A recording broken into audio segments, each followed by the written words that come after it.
down and hold my soul so weary. 안녕하세요. 7번째 이야기입니다. 오늘은 제가 여러분도 익히 아시는 오래된 시조 한 수를 낭송을 해보겠습니다. 세상 사람들이 입들만 성하여 제 허물 전혀 잊고 남의 흉만 보는 괴야. 남의 흉 보거라 말고 제 허물을 고치고자. 많이 들어보셨죠?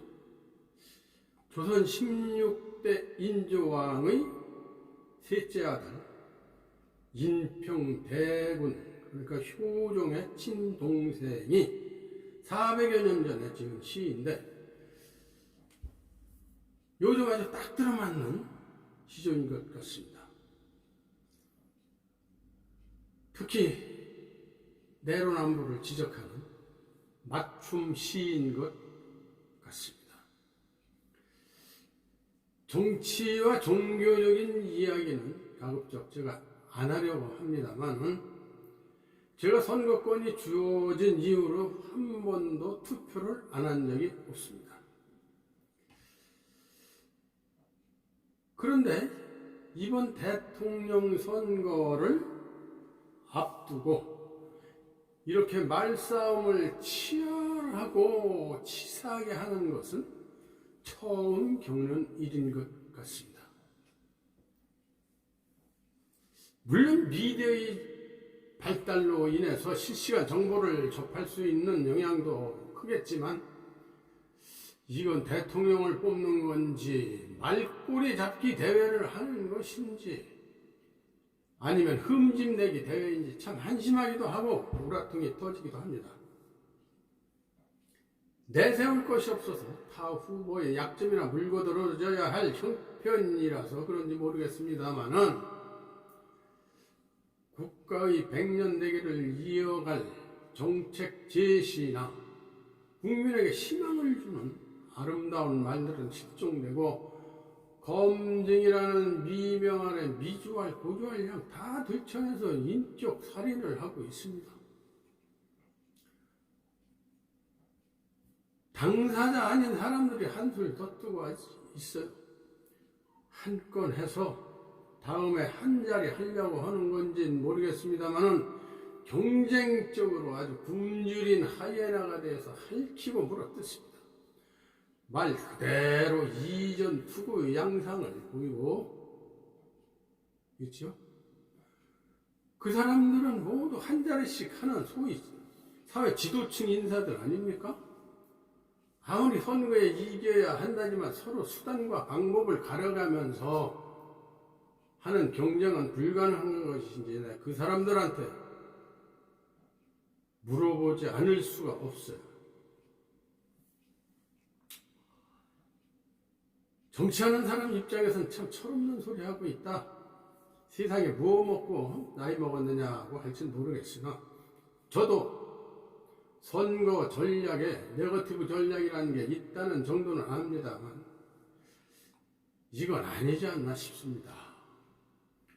초등학교 학생들도 요즘 반장 선거나 이런 걸 할 때 소견 발표를 한다는데, 어른들 흉내 내느라 제 아버지는 뭐 하는 사람이고 제 어머니는 어떻고 집안을 들치고 약점을 나열하고 나선다면 그 어린 가슴들은 어떻게 될 것인지 한 번쯤 생각하고 모범이 되는 어른, 멋진 어른들이 되었으면 좋겠습니다. 집에 가면 다 자식들 부모들 아니에요? 한심해서 말에 관련된 거니까 한 말씀 드렸습니다.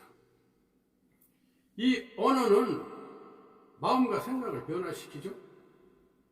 그러니까 육체도 변화시키고 행동을 지배하기도 해서 환경과 운명을 결정하기도 하며 나라고 하는 이 자아상을 바꾸기도 합니다. 남에게 격려의 말을 듣고 제기를 한다거나 운동선수가 응원에 힘입어서 승리를 거둔다거나 하는 것도 말의 힘이고, 이 주술이나 기도를 통해서 마음의 위로를 받거나 새로운 결심을 하는 등도 언어의 힘입니다.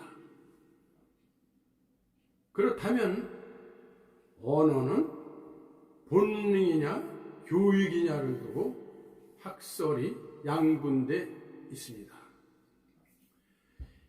이 노엄 촘스키라는 미국의 그 언어학자, 매사추세츠 공과대학 교수를 지냈고 펜실바니아 대학교 구조 언어학 교수, 이분의 저서가 우리나라에 지금 많이 발간되어 있습니다. 서점에 가면 많이 있어요. 인간의 뇌에는 태어날 때부터 선천적으로 언어를 습득할 수 있도록 하는 보편적 문법 지식이 언어 습득 장치에 미리 프로그램화되어 있어서 아동의 언어 입력 시 별다른 노력을 기울이지 않아도 자동적으로 언어를 습득할 수 있다고 이분은 이야기를 합니다. 그 이후 이제 수많은 학자들이 이 학설을 지지를 했습니다.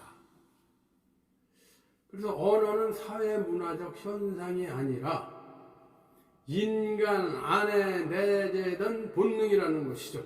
그래서 언어가 인간을 인간으로 특징짓는 종 고유의 변별 자질이며 선천적인 것이다. 이렇게 일명 생득 이론이라고도 한다고 합니다. 이 촘스키 주장을 확장시킨 이제 또 다른 스티븐 핑커라는 교수가 있습니다. 이 사람은 캐나다 출신으로서 이제 하버드 대학교 교수를 지내고 있는데 1998년과 2003년 두 번을 풀리처상을 수상을 했고, 그 이외에도 이 사람이 수상 경력이 굉장히 많더라고요. 아주 유능한 학자인 것 같습니다. 이 사람도 역시 언어 능력은 너무나도 자연스럽게 주어지기 때문에 우리는 그것이 얼마나 놀라운 기적인지를 잊어버리는 경향이 있다. 사람은 2명 이상만 모이면 그들은 곧 말을 주고받기 시작한다. 사람들은 말을 건넬 상대가 없으면 자기 자신에게, 아니면 기르는 반려동물에게, 심지어는 풀푸기에까지 말을 걸죠. 우리도 집에서 이 화초 같은 거 이렇게 손질하면서 뭐라고 말 거는 사람들이 많이 있잖아요. 그는 이제 언어란 거미의 직조기술, 거미가 아주 그물을 참 기막히게 짜잖아요.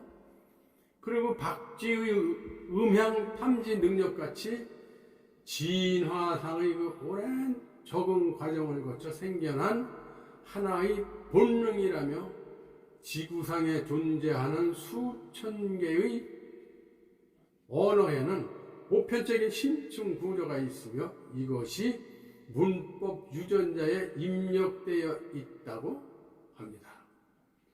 이외에 이제 학자로서는 스키너라고 하는 학자의 조작 학습 이론, 자극과 반응의 연합,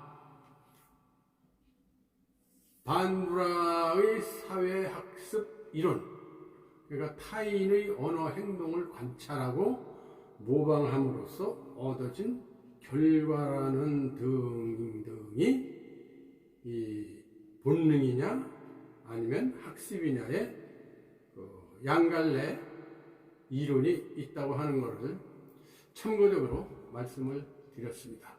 우리가 말을 그냥 언어라고 하는데 이 언과 어를 다르게 분류합니다.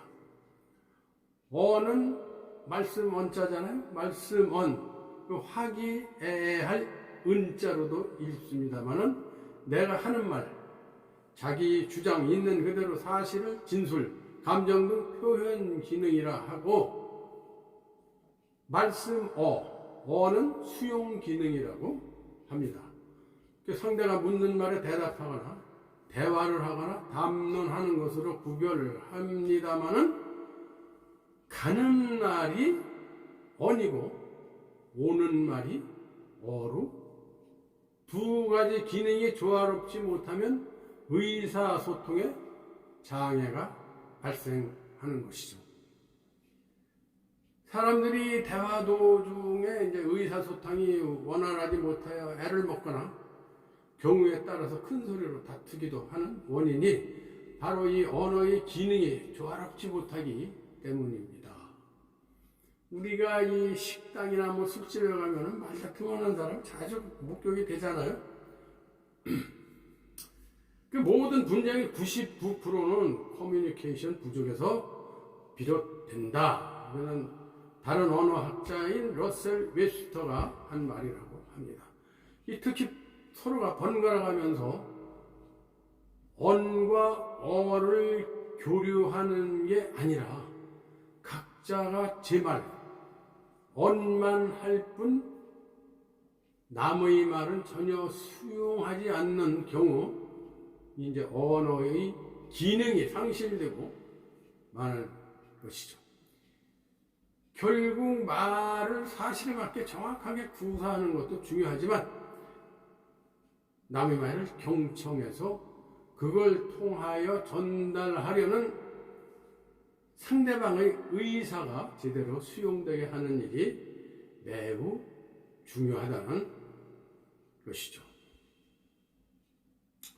언어는 또한 무엇이 공정하고 무엇이 불공정한지 선언하고 옳고 그름을 구별합니다. 언어는 선악을 식별하고 고민하는 매체입니다. 언어는 사고를 촉진하고 사고는 행동을 촉진합니다. 행동은 습관을 낳고 습관은 삶을 변화시키는 것이죠.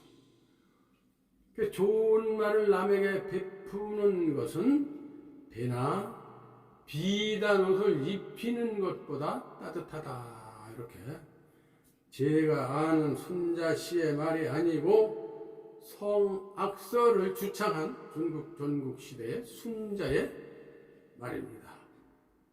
좋은 말을 남에게 베푸는 것은 배나 비단옷을 입히는 것보다 따뜻하다. 이렇게 이제 언어는 이렇게 이제 말로 하는 음성 언어, 또한 글씨로 적는 문자 언어, 또 신체 언어. 이 신체 언어를 우리말로 몸맨두리라고 합니다. 아마 사전에는 올라와 있지만 여러분께서는 몸맨두리 소리를 아마 거의 안 하고 사실 것으로 이렇게 생각이 됩니다.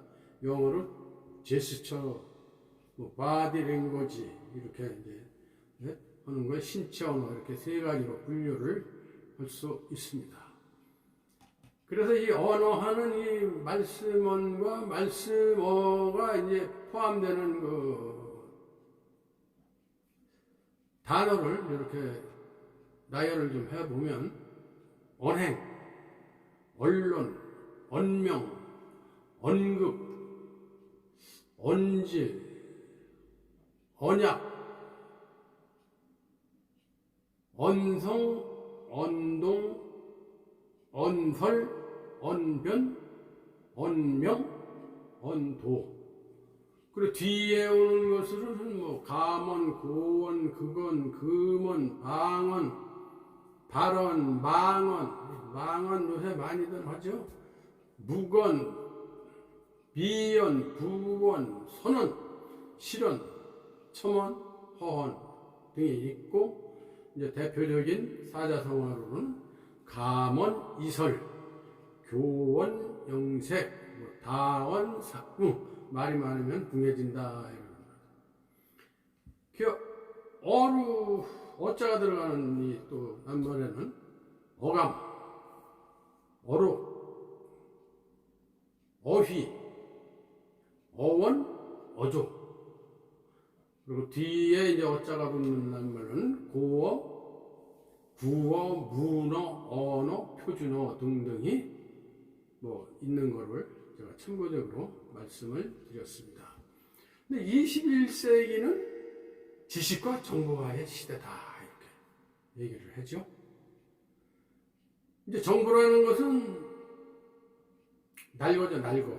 익지 않은 날거고, 지식은 이제 익힌 상태, 즉 가공한 상태입니다. 이 지식의 그 사전적 의미는 어떤 대상에 대하여 배우거나 실천을 통하여 알게 된 명확한 인식이나 이해, 이렇게 풀이를 하고 있는데, 뭐 지자나 식자나 다 안다는 거죠.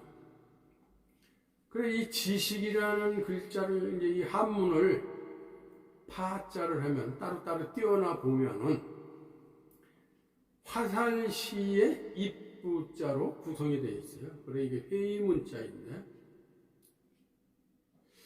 활과 말. 이걸 안다는 거예요. 활을 쏠 줄 알고 말을 할 줄 알아야 안다는 거고, 또한 식자는 말씀언변이잖아요. 말씀언변의 소리음. 그리고 창과 자가 이게 세 개가 이제 합쳐져서 된 형성문자인데, 말과 음악과 창, 이게 아는 것이다.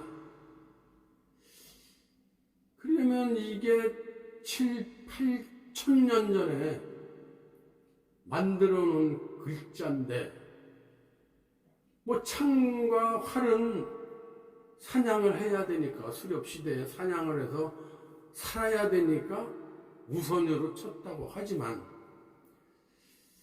이 말이 거기에 또 음악까지 곁들여서 8천년 전에 그것을 안다고 이렇게 글자를 만들어 놓은 거는 죄송합니다.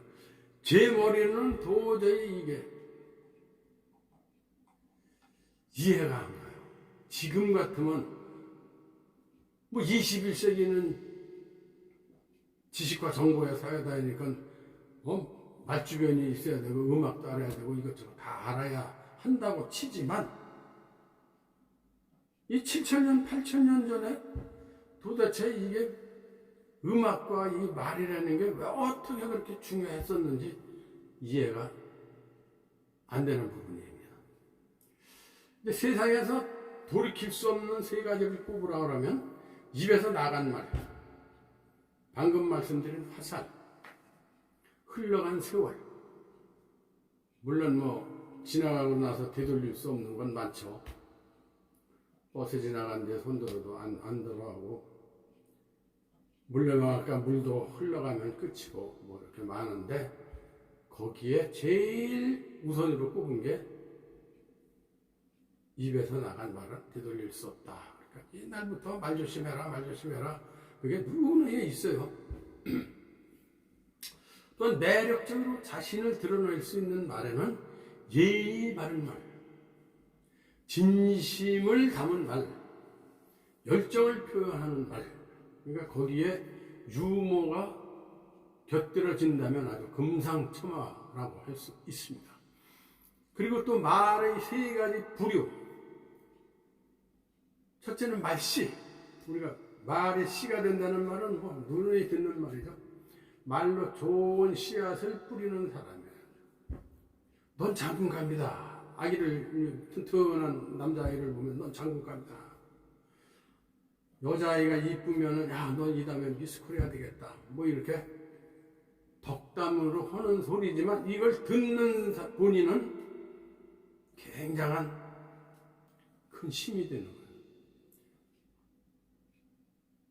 아, 내가 진짜 이 다음에 커서 장군이 되겠다.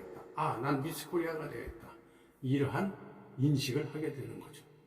그 다음에 말씀, 듣는 이에게 호감과 감동 있게 말하는 것을 말씀이라고 합니다. 말투, 요게 문제가 있는 거예요. 그냥 말을 툭 던지듯이 말하는 사람, 이런 사람들은 인간관계를 파멸시키는 사람. 남을 무시하고 비난과 경멸을 일삼고 뭐 누가 왔다 뒤돌아가면 뒤에다 대고 욕이나 하고 흉이나 하고 뭐 이러는 사람들은 말투, 그러니까 이런 말은 되도록이면 하지 말아야 되겠죠. 그 모든 말하기의 기본 원칙은 천천히 여유롭게, 그리고 큰 소리로 여유롭게. 뭐 큰 소리가 뭐 소리 지르려는 게 아니고 상대방이 알아들을 수 있게끔 정확하게 하라 이거죠. 그리고 또박또박 듣기 쉽게, 꾸밈 없이 자연스럽게 이렇게 하면은 잘하는 말입니다. 이게 이제 세상과 접촉하는 4가지 방법이라고, 이제 이거는 카네기가 한 소리인데, 무엇을 하는가? 행동을 얘기하는 거겠죠. 우리가 사회생활을 하면서 어떠한 행동을 그 사람이 하는가? 어떻게 보이는가? 2번째, 외적 이미지. 이건 무슨 멋을 부려서가 아니고 외적 이미지가 사회생활을 하는 데서는 아주 중요한 것이죠. 다음에 무엇을 말하는가? 그러니까 이 콘텐츠가 뭐냐 이건데, 콘텐츠는 이제 말 다듬기에서 꾸림 정보 이렇게 다듬었습니다. 각종 디지털 정보나 자료를 통틀어 가리키는 말인데, 콘텐츠를 꾸림 정보 이렇게 바꿨다는 것을 염두에 두시기 바랍니다. 그리고 4번째로 어떻게 말하는가? 어떻게 말을 해야 상대방과 소통이 잘 되겠는가를 염두에 두시기 바랍니다. 다음 시간에 뵙겠습니다. 모두 건강하시기 바랍니다. 감사합니다.